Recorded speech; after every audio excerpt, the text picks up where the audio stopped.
Merci à Omar Barou Sidibé. Alors, 30 ans de pluralisme politique au Mali, 30 ans de démocratie, quel bilan peut-on en tirer? Pour en parler, nous recevons Yachim Yacouba Maïga, qui vient de publier un livre Mali, le pouvoir de la démocratie chiffonnée. Nous allons discuter avec lui, voir en 30 ans quel est le chemin que nous avons parcouru. Bonjour, M. Maïga. Bonjour, M. Calambri. Alors, d'entrée de jeu, est-ce qu'on peut vous qualifier d'acteur du mouvement démocratique? J'ai envie de dire oui et non, parce que peut-être ceux qui vont me regarder vont dire mais d'où est-ce qu'il sort? Parce qu'au Mali, on a l'habitude, si on ne vous connaît pas, on pense qu'on n'avait pas droit à la parole. Je pense que je fus un acteur citoyen, c'est comme ça que je me définis, du mouvement démocratique des années 80 jusqu'à nos jours. D'accord. Alors, on vous sent très amer faisant le bilan dans votre livre. Qu'est-ce qui n'a pas marché selon vous? Je dois d'emblée préciser que je n'ai pas fait de bilan. Je pense qu'il est important de préciser que pour nous, l'arbre de la démocratie qui a été planté par les acteurs du mouvement démocratique du 26 mars 1991, il ne s'agit pas pour nous de savoir si cet arbre a donné beaucoup de fruits. Pour nous, il s'agit de savoir si cet arbre a donné des fruits, quelle qualité de fruits et quel ombrage. Est-ce qu'il y a eu suffisamment d'ombrage qui a permis au peuple malien d'avancer? Et dans ce livre, effectivement, nous nous posons des questions. 30 ans après le 26 mars, ça ne nous a pas empêché de connaître deux coups d'État. Le coup d'État de 2012, que beaucoup de mes compatriotes considèrent comme le coup d'État le plus stupide, parce que non seulement ils n'ont pas pu résoudre le problème pour lequel ils sont venus, le problème sécuritaire, mais en même temps ils sont entretués. On a connu l'épilogue par la loi d'entente nationale qui vient de déclassifier, si vous voulez, le procès Aya et consorts. Ensuite, 30 ans, quand je me pose la question, je vois, la semaine passée, un ami a amené sa mère en Tunisie. 30 ans après le 26 mars, nous continuons à nous soigner au dehors, pour ceux et celles qui ont les moyens, et surtout nos dirigeants. On a perdu des dirigeants à l'extérieur, Feu Amadou Toumani Touré, paix à son âme, Feu Soumaïla Cissé, paix à son âme. Pour moi, les dirigeants devraient se poser des questions. Comment se sentent-ils dans ces hôpitaux à l'extérieur où ils sont laissés, ils sont exposés? Leur bilan de santé dépend des hôtes, de leurs hôtes. Si on voit l'éducation, 30 ans, nous continuons de former en vrague et en quantité des jeunes qui sont promis au chômage. Et je crois qu'avant-hier ou bien hier, à la Maison de la Presse, certains ont posé la question de la qualité de l'enseignement.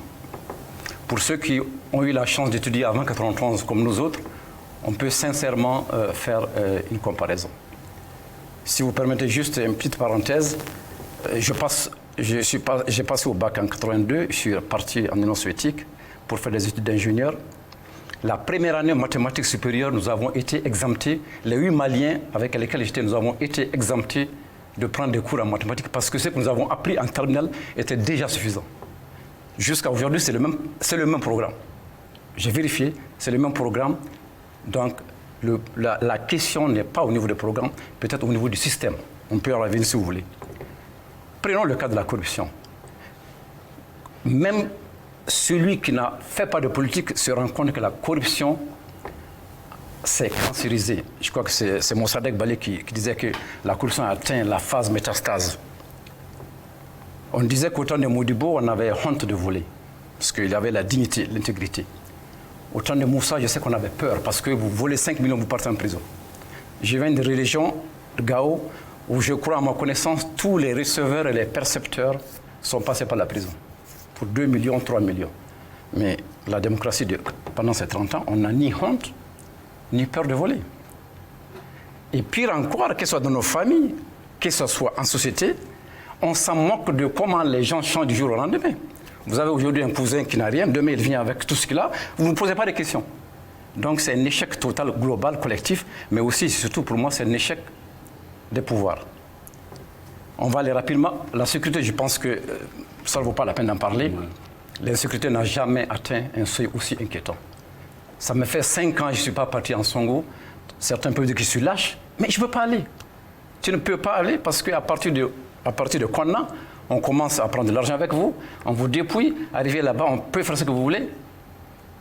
Ce n'est pas à moi, ce n'est pas aux citoyens d'assurer la sécurité. La sécurité revient, c'est une mission régalienne à l'État. Alors, je laisse le soin d'apprécier. Oui. Alors, Mali, le pouvoir de la démocratie chiffonnée, fait beaucoup de constats de comparaison, mais concrètement, la démocratie, c'est le pouvoir du peuple. Nous avons fait 30 ans avec le peuple ayant le pouvoir en main. Alors, à quel niveau ça n'a pas marché? À qui la faute? Je crois que nous tous. Je vais juste donner un exemple. Ça fait 30 ans, nous votons. Nous savons pour qui nous votons, pour la tête d'un tel, d'un tel. Mais nous ne savons pas pourquoi nous votons. Les premières élections de 92, il y a eu des députés du nord Mali, du nord du Mali, excusez pas du nord Mali, du nord du Mali, qui ont été élus avec moins de 10 votants. Tout le monde le sait. Il y a eu des députés qui ont été élus avec 22%. Il y a eu des présidents qui ont été élus avec moins de 30%.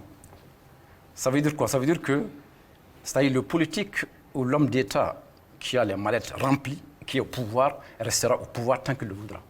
C'est ce qui s'est passé. Si vous regardez de 91 à aujourd'hui, mais c'est les mêmes acteurs qui sont là. Peut-être les hommes changent seulement, mais c'est le même système. Un ancien président de la Cour constitutionnelle a eu à dire tous les partis politiques ont cherché à voler ou bien ont volé des élections. Si on a le temps, on peut rentrer là, mais ça ne vaut pas la peine. Amadou. C'est vrai que les constats, on est presque unanimement d'accord sur ce que vous dites. Mais ce qu'on reproche à ces constats globalisants, c'est qu'on ne peut pas généraliser et dire que tout le monde est responsable. Il y a des gens qui ont bien fait, il faut le reconnaître. Est-ce que ce n'est pas trop facile de généraliser? Oui, vous avez peut-être raison. Quand vous allez découvrir le contenu du livre, vous verrez que le livre est subdivisionné en 4 parties. C'est la raison pour laquelle nous n'avons pas voulu personnaliser en termes de ministre ou quoi que ce soit. Pour nous, la gestion de la pratique démocratique revient à tous ceux qui sont succédés de 91 à aujourd'hui. Vous avez la phase de la transition, ATT1. Vous avez la phase du Alpha, les 10 ans de l'ADEMA. Pour nous, c'est écrit dans le livre, on n'a pas peur de le dire, pour nous, c'est véritablement le premier président démocratiquement élu qui a tué la démocratie en cherchant à ramener au pouvoir celui qui était là en 91-92. Tout est parti de là. C'est notre constat. Encore une fois, je dis que ce n'est pas une œuvre scientifique. C'est le témoignage d'un citoyen acteur. Ce n'est pas le témoignage d'un homme qui a occupé un poste. Je n'ai jamais occupé un poste dans l'administration malienne. J'ai suivi. En tant qu'acteur, j'ai observé, et c'est le regard qui se trouve dans ce livre-là. Et pour nous, c'est vraiment ça. Donc après Alpha, vous avez ATT qui est revenu. Les 10 ans de ATT, nous avons résumé en une phrase. C'est-à-dire, ATT, le grand bâtisseur et le grand bêtisier de la démocratie consensuelle. Parce que c'est ATT qui a parlé pour la première fois de démocratie consensuelle. Qui veut dire quoi? Qui veut dire qu'il avait eu à dire, à midi, je rencontre la majorité, je crois 2 heures après, je ne me rappelle pas, il rencontre l'opposition. Mais il n'a jamais mis en place un pouvoir d'opposition. Parce que pour lui, tout le monde doit être autour de la mangeoire. C'est ce que lui appelait démocratie consensuelle, quand bien même nous savons qu'il y a eu effectivement des cas comme ça dans d'autres pays, mais pour des circonstances différentes. On peut prendre le cas d'Israël. Quand il n'arrivait pas à trouver une majorité, le Likoud et les travaillistes sont mis ensemble. En Allemagne, c'était le même cas. Il y a eu, je crois que c'était bien Angela Merkel, qui a eu à diriger avec les SPD, les sociodémocrates. Mais pour ATT, ne venant pas d'un parti, venant de nulle part, il a fait le coup d'État, bien sûr, il ne vient pas de nulle part, mais il a eu, quand il est venu au pouvoir, il a dirigé avec tout le monde parce qu'il n'avait pas de parti. Lui-même, il a eu, pour nous, c'était un aveu, c'était un désaveu de la classe politique quand en 92, ATT est arrivé, quand en 2002, ATT est arrivé au pouvoir. Non, j'aborde un peu dans le même sens que vous. 2002 a été un tournant, de mon point de vue aussi, comme vous l'avez dit, important dans notre démarche Personnellement, ce que je n'ai pas compris, c'est un président sortant qui n'arrive pas à désigner son dauphin et qui se cache pour le soutenir. J'avoue que beaucoup de citoyens n'ont pas compris cela. Nous avons confié les destinées d'un pays à quelqu'un pendant 10 années. Au sortir de ces 2 mandats, il pouvait proposer aux Maliens, vous m'avez fait confiance pendant cette période, moi en allant, je vous propose. Mais cette façon de faire, de mon point de vue, a commencé à permettre toutes sortes de coups entre les politiques. Officiellement, on est avec tel candidat le jour, la nuit, on dit qu'on est contre, il faut soutenir l'autre. J'avoue qu'à mon avis, comme vous l'avez dit, ça a été un mauvais départ pour notre société. C'est un point de vue personnel d'un citoyen. Et nous l'avons dit dans le livre, nous nous sommes posé la question, pourquoi le président Alpha sortant n'a jamais voulu faire confiance à celui qui était prédestiné comme dauphin, qui fut alors son premier ministre, Ibrahim Boubacar Keïta. Et la question, à la fin de ce chapitre, nous nous sommes dit, peut-être un jour, Alpha expliquera devant l'histoire pourquoi il n'a pas favorisé l'émergence d'un candidat au sein de l'ADEMA. Et sans arriver, et puis plus tard, parce que quand je dis nous sommes à la phase chapitre de Alpha, de l'ATT, on va arriver chez les militaires, le coup d'État que nous considérons le plus stupide, où, je le dis pour ceux qui me connaissent, nous avons eu à faire une tribune le 1er mars 2012 pour dire, c'est-à-dire si la situation ne change pas, il faut que les militaires démocrates, sincères, patriotes, prennent le pouvoir. Nous avons eu à le faire. Nous avons fait cette tribune-là, et cette tribune a été, si vous voulez, l'introduction je crois que d'une conférence qui a eu lieu le 1er mars à l'ENA, qui était modérée par Hamé Sissé et puis par maître Mamadou Ismaël Konaté, je me rappelle. Mais quand il y a eu le coup d'État, nous nous sommes vite désenchantés parce que pour nous, qu'on soit militaire ou civil, il y a des patriotes. C'est le patriote qui intéresse. Moi, ce n'est pas la tenue. On a vu ce qui est arrivé. Donc, on a vite dit que c'était vraiment un coup d'État stupide. Oui, pour coller un peu à l'actualité et au livre, vous avez une bonne partie sur le religieux et le politique. Et on voit de plus en plus, on a vu le politique se servir du religieux, mais on a vu maintenant le politique sous la coupe des religieux. Alors, est-ce que vous pensez qu'il y a un moment où on pourrait dissocier les deux? Moi, je pense que on ne peut pas le faire par décret. Jusqu'en 2012, les politiques, ils continuent à le faire, cherchent à utiliser les religieux. Mais ces religieux, ils sont des citoyens comme les autres. Ils sont aussi intelligents, sinon même plus intelligents que les autres. On a vu l'émergence, on a vu le pouvoir d'ICO de 2009 avec le code de famille en 2009. Nous avons dit que, mais pourquoi aujourd'hui on va crier sur le haro sur les religieux, alors que dans tous les pays qu'on appelle démocrates, mais les religieux font ce qu'ils veulent. Aujourd'hui, vous ne pouvez pas être Premier ministre en Israël sans l'apport des religieux. Mais aux États-Unis, si vous n'avez pas l'accompagnement des lobbies juifs et des autres lobbies, vous ne pouvez pas être président. Non, pour nous, le problème n'est pas est-ce que le religieux doit quitter la scène, mais pour nous, le problème est qu'il faut savoir si vous êtes dans la scène politique, vous l'êtes. Si vous n'êtes pas dans la scène politique, vous restez à votre mosquée. Moi, nous, c'est comme ça. C'est vraiment comme ça qu'on a vu. Je ne voulais pas faire un clin d'œil au débat actuel, mais pour nous, c'est vraiment important. Le religieux a joué toute sa place en 2012. En 2018, on a vu l'autorité morale, Imam Dicko a eu à le dire. Ils ont fait la campagne pour Ibeka en 2013 dans les mosquées, mais après ils se sont rendus compte que Ibeka les a bernés. Et c'est pour ça que le chapitre le plus important, c'est sur Ibeka que nous avons appelé l'espoir assassiné. Parce que pour nous, c'est Ibeka qui véritablement, avec cette symbiose du peuple, qui aurait dû faire sortir le Mali de ce que nous vivons malheureusement jusqu'à aujourd'hui. Oui, je mentionne le même chapitre 1. Vous parlez également beaucoup de l'intrusion du social. Est-ce que vous pensez qu'au niveau où est notre démocratie maintenant, on peut dissocier, je ne sais pas, l'homme malien, l'homme social de son contexte pour en faire un homme d'État? Moi, je pense que sous la Première République, il y avait ce même homme social, mais ça n'empêchait pas l'intégrité, la dignité. Parce qu'en fait, c'est ce que nous avons perdu. Nous avons perdu nos valeurs. Et on a l'habitude, on dit, bon, ok, moi je suis en politique, j'ai l'argent, je viens te voir, mais tu peux refuser.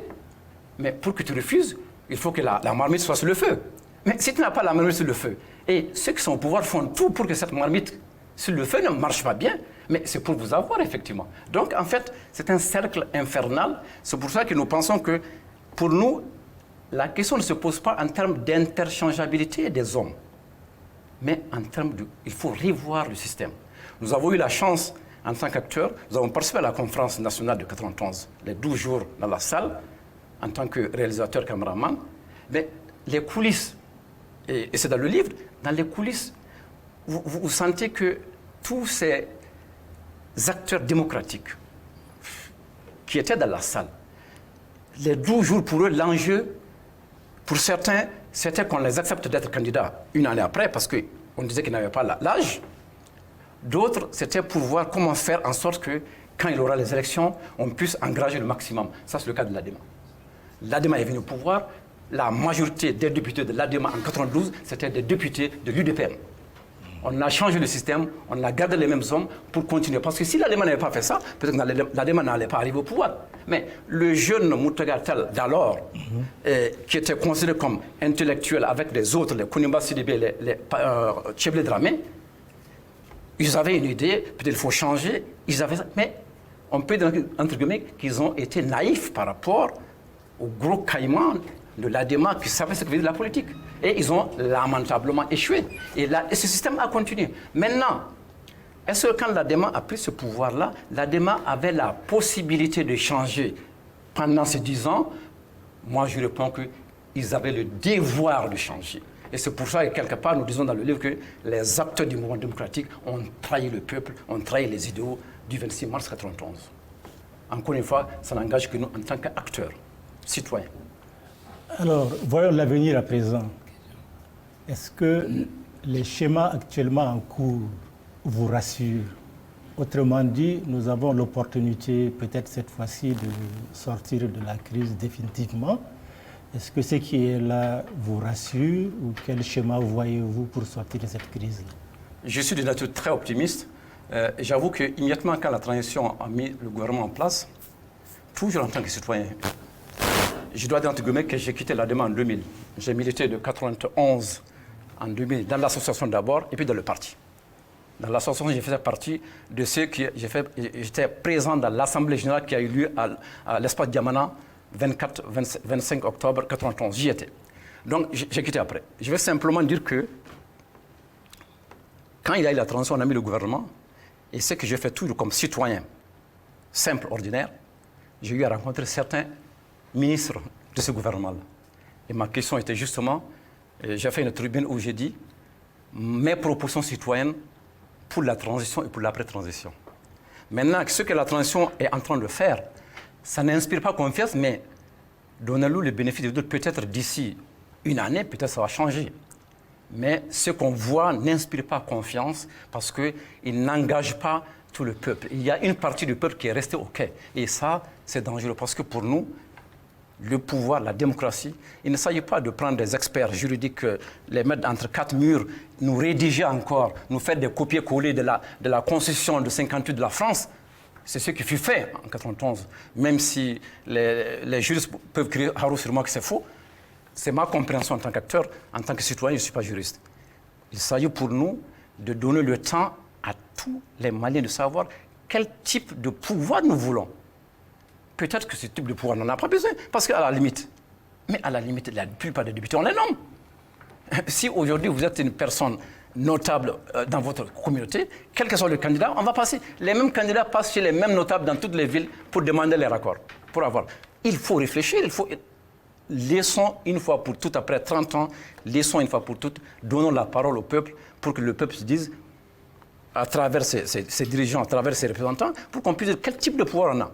Mais aller prendre des experts juridiques pour aller nous écrire une constitution pour nous dire voilà, allons-y voter, on va faire la campagne sur ça, je pense qu'on ne s'en sortira pas si on va sur ce chemin. Monsieur Maïga, moi je n'ai pas eu l'occasion encore de lire le livre, Mais j'ai une question pour nos téléspectateurs. Est-ce que vous faites des propositions dans le livre pour déchiffonner le pouvoir de la démocratie au Mali? Justement, c'est pour ça que le livre, c'est une tribune. Le livre, c'est un essai politique. Et quand on parle d'essai politique, on parle de positionnement. Sur chacune des questions, dans ce livre-là, je me positionne, je fais des propositions. Pas plus tard qu'avant-hier, j'ai publié une tribune dans Les Échos. L'arbre de la démocratie a-t-il donné l'ombrage de nos rêves? Parce que pour moi, je schématise la démocratie comme un arbre qu'on a planté. Un arbre qu'on a planté chez vous, même si c'est le caritia, 30 ans, il doit donner des fruits. Quel type de fruits il a donné? Est-ce que l'ombrage qu'il a donné a été suffisamment pour avoir la place pour tout le monde?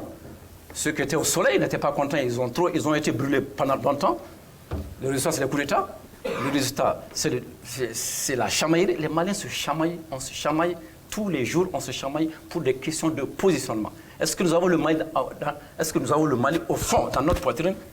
Je ne peux pas répondre à la place des autres, mais je sais que moi, sincèrement, en tant que citoyen, j'ai le Mali. Parce que pour moi, le Mali m'a tout donné. Fils de paysans et de ménagères, mes parents n'ont jamais déboursé un franc. Et je suis boursier, j'ai fait le lycée technique. Et j'étais boursier, j'avais la bourse fac en 80, quand notre camarade Cabral fut assassiné, et j'ai fait partie de ceux qui ont refusé de faire le bac. Sachant que, fils de paysan, vous ne faites pas le bac, vous allez dans la rue. J'ai fait 2 ans dans la rue, nous sommes revenus, et je n'avais pas de parents ici. Je quittais Banconi pour aller au lycée technique, pour ceux qui connaissent le lycée technique. Tous les jours du lundi au vendredi, de 7h à 15h midi et de 15h à 18h, j'ai passé le bac, je suis parti à Moscou. Donc pour moi, on n'a pas besoin d'occuper un poste de responsabilité pour être citoyen, pour apporter ce qu'on peut. Pour moi, c'est ma part en tant que citoyen. C'est pour ça que je suis très amer. En tant que citoyen, je suis très amer parce que le Mali m'a donné tout. On doit tout au Mali. Et pour moi, c'est ça qui est dommage, qu'on ne le sent pas dans la pratique démocratique de nos dirigeants, surtout de nos hommes politiques. Merci, Monsieur Maïga, pour rappeler le livre Mali, pouvoir de la démocratie chiffonné, écrit par Yacine Yacouba Maïga, aux éditions La Sahélienne, disponible dans toutes les librairies à 8 000 francs CFA. Merci bien.